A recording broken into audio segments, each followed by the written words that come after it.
Welcome back to my channel. আশা করি বন্ধুরা তোমরা সবাই খুব ভালো আছো আর আমরাও খুব ভালো আছি। আজকে তোমাদের জন্য নিয়ে চলে এসেছি এত গরমের দিয়ে আমাদের শরীর মন ঠান্ডা করার জন্য আম পান্না রেসিপি। বাড়িতে খুব সহজেই কীভাবে আম পান্না তৈরি করা যায় সেটা আজকে তোমাদের সঙ্গে আমি শেয়ার করব। দেখো, এইভাবে বাড়িতে আম পান্না তৈরি করা গেলে কিন্তু ছোট থেকে বড় সবাই খেতেও পারবে আর কারোর কোনো অসুবিধাও হবে না। চলো, এখানে আমি বেশ কয়েকটা আম নিয়ে নিয়েছি, 8-10টার মতন আম নিয়েছি। আমটা কিন্তু শুধু মুখের কাজটা আমি ছুরি দিয়ে কেটে বাদ দিয়ে দেবো। আমটা কিন্তু ঝড়ে পড়া আম, আর এখন তো প্রচণ্ড ঝড় হচ্ছে, সেই জন্য আমও বেশ পড়ছে, কাঁচা আম। দেখো, ছুরি দিয়ে আমি শুধু মুখটা কেটে বাদ দিয়ে দেবো। প্রত্যেকটা আমি কিন্তু মুখগুলো শুধু কেটে বাদ দেবো। যদি কোনো জায়গায় যদি একটু দাগি মনে হয়, মানে কোনো জায়গায় থেতো হয়ে গেছে, সেইখানটা কেটে বাদ দিয়ে দিলেই হবে। এবারে একটা বড় কড়াই নিয়েছি, কড়াইয়ের মধ্যে দিয়ে দিচ্ছি আমগুলো। তার আগে দিয়েছি জলটা বেশ গরম হয়ে গেছে। এবারে আমি আমগুলো দিয়ে দিচ্ছি। দেখো, খোলার সহিত আমগুলো দিচ্ছি। কিন্তু আমের সাইজটা একটু বড় হলে ভালো হয়, খুব ছোট আম হলে কিন্তু খুব একটা ভালো হবে না। চলো, দেখো একদিকটা বেশ সিদ্ধ হয়ে গেছে, বুঝতেই পারছো। এবারে আমি একটু উল্টে দিই। দেখো, কাঁচা দিকটা কিন্তু উল্টানো একটু সমস্যা, কারণ কাঁচা দিকটা একটু বেশি ভারী হয়ে আছে, তাই একটু ভালো মতন করে সময় নিয়ে কিন্তু উল্টাতে হবে, যাতে দু সাইড ভালো মতন করে সিদ্ধ হয়। 10 থেকে 15 মিনিট ভালো মতন করে সিদ্ধ করলে কিন্তু বুঝতে পারবে। আর আমি দেখো ছুরি দিয়ে এখন চেপে চেপে দেখছি আমগুলো সিদ্ধ হয়েছে নাকি। এই আমটা খুব একটা সিদ্ধ হয়নি তখনও, তারও 10 মিনিট বাদ দেখো দেখছি আমগুলোর পুরো কালার চেঞ্জ হয়ে গেছে, আর আমগুলো কিন্তু খুব ভালো সিদ্ধ হয়েছে। আমগুলো এই কড়াইয়ের জলের মধ্যেই রেখে দিচ্ছি ঠান্ডা হওয়া পর্যন্ত অপেক্ষা করে। দেখো, আমগুলো ঠান্ডা হয়ে গেছে, কড়াই থেকে আমি তুলে নিয়ে নিচ্ছি। এখানে একটা বড় বোল নিয়েছি আর একটা চামচ নিয়েছি। চামচ দিয়ে আমটাকে প্রথম একটু ছাড়িয়ে নেব, ছাড়িয়ে নিয়ে ওর মধ্যে থেকে পুরো পাল্পটা আমি বের করে নেব। দেখো, চামচ দিয়ে কিন্তু খুব সহজেই কিন্তু আমের পাল্পটা বার করে নিয়ে যায়। মাঝখানে বীজটা রয়ে যাবে, বীজটা তো নেওয়া চলবেই না। আর ভালো মতন করে আমরা খোসা থেকেও আমের পাল্পটা নিয়ে নেব।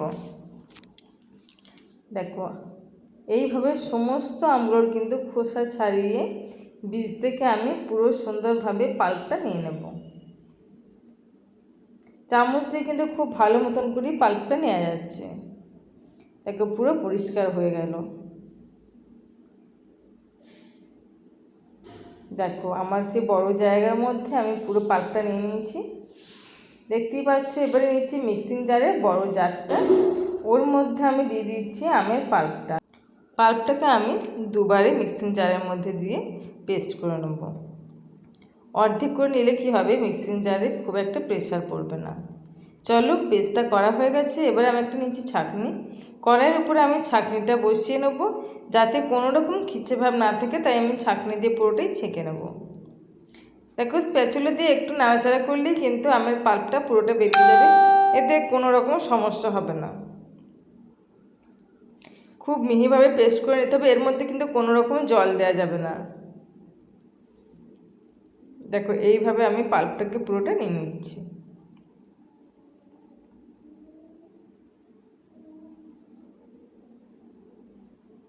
দেখো, হাতা দিয়ে একটু একটু নাড়লেই কিন্তু পুরোটা বেরিয়ে যাবে। চলো, আবার নিয়েছি, আবার সেম প্রসেস, ওইভাবে আমি ছাঁকনিতে নিয়ে একদম সুন্দরভাবে ছেঁকে নেব। স্প্যাচুলা দিয়ে একটু নাড়াচাড়া করলেই কিন্তু পুরো পাল্পটা বেরিয়ে এসছে।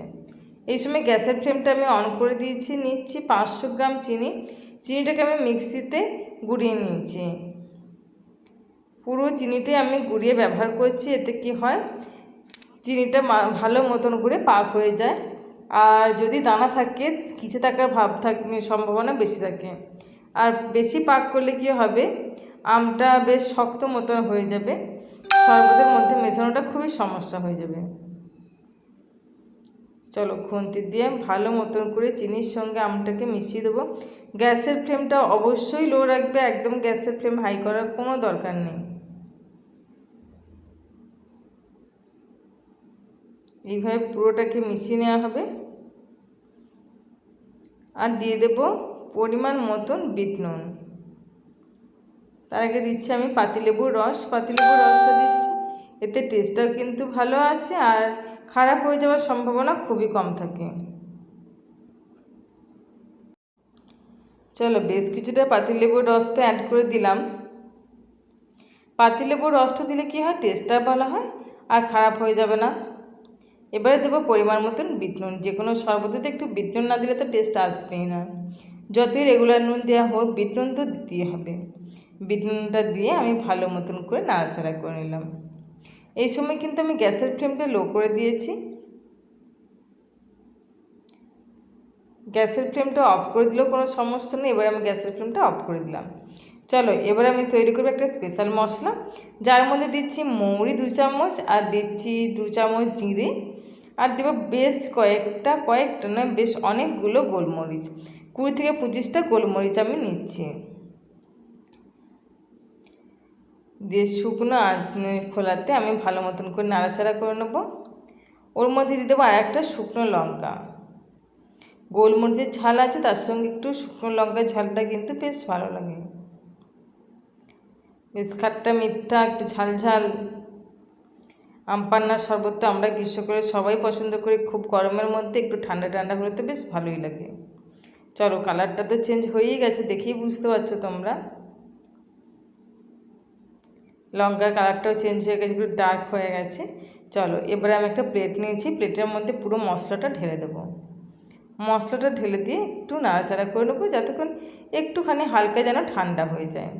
ঠান্ডা হয়ে যাওয়ার পর মিক্সিং জার নিয়েছি, ওর মধ্যে দিয়ে দেবো মশলাগুলো, তার সঙ্গে দিয়ে দিচ্ছি বেশ কিছুটা রেগুলার নুন, দিয়ে ভালো মতন করে গুঁড়ো করে নেব। এর মধ্যে দিচ্ছি আরও 2-3টে আদার টুকরো দিয়ে আরও একটু ভালো মতন করে গুঁড়ো করে নিলাম। দেখো পুরো মশলাটা কিন্তু সুন্দরভাবে রেডি হয়ে গেছে, আদাটাও কিন্তু খুব সুন্দরভাবে গুঁড়ো হয়ে গেছে। চলো এবারে আমি আম পান্নার মধ্যে পুরো মশলাটা মিশিয়ে দেবো। এই সময় তো গ্যাসের ফ্লেমটা অফ করাই আছে, আর মেশালে কিন্তু বেশ ভালোই হবে। আম পান্না করতে কিন্তু এমন কিছু বেশি ঝামেলা নয়, খুব অল্প সময়ে আর খুব সহজলভ্য জিনিস, যেটা আমরা বাজারে কিনি সেটা কিনে খাওয়ার কোনো প্রয়োজনই নেই। বাড়িতে দিয়ে সহজে এইভাবে এত সুন্দর আম পান্না তৈরি করা যায়। চলো মশলাটা পুরোটা আমি দিয়ে দিয়েছি, এবারে ভালো মতন করে পুরোটাকে আমি আম পান্নার সঙ্গে মিশিয়ে দেবো মশলাটাকে। দেখো কালারটাও কত সুন্দর এসেছে, তোমরা বুঝতেই পারছো। আর এইরকম পাতলা টেক্সচারটা রাখতে হবে, বেশি ঘন করলে কী হবে, আমরা যেমন জ্যাম জেলি হয় সেরকম থকথকে হয়ে যাবে। সেটা করলে তো চলবে না, যেন শরবতের মতন হয় পুরোটা মেশে, সেটার জন্য আমাদেরকে কিন্তু অপেক্ষা করতেই হবে। চলো এবার আমি একটা জার নিয়েছি, জারটা কিন্তু ধুয়ে পরিষ্কার করে শুকনো জার নিয়েছি। একটা কাঁচের জার নিয়েছি, কাঁচের জারের মধ্যে পুরো আম পান্নাটা আমি স্টোর করে রেখে দেবো। দেখবে অনায়াসে 3 থেকে 4 মাস থেকে যাবে, কোনো কিছু হবার সম্ভাবনা নেই। এইভাবে ভরে দিয়ে ফ্রিজে রেখে দেওয়া হয়, তাহলে তো কোনো কথাই নেই। বাড়িতে কোনো আত্মীয় স্বজন কিংবা নিজেদের প্রচণ্ড গরমেতে একটুখানি আম পান্না খেতে ইচ্ছে করলে তাহলে কিন্তু খুব সহজেই বাড়িতে তৈরি করা যাবে। যে চটজলদি বাড়িতে কেউ এলো একটু আম পান্না করে দিই, তারও ভালো লাগবে, তোমারও দেওয়ার কোনো অসুবিধাই নেই। আর বিশেষ করে বাচ্চারা থাকলে আমরা তো কেনা জিনিসটা অ্যাভয়েড করার চেষ্টা করি, আর খুব সহজে বাড়িতে তৈরি করে খাওয়ানো যাবে। এর পরের এপিসোডে তোমাদেরকে আমি অবশ্যই দেখাবো আমি কীভাবে আম পান্নার শরবতটা বাড়িতে তৈরি করলাম। তোমরা ভালো থাকবে, সুস্থ থাকবে, আবার অন্য কোনো ভিডিও নিয়ে তোমাদের কাছে হাজির হয়ে যাব।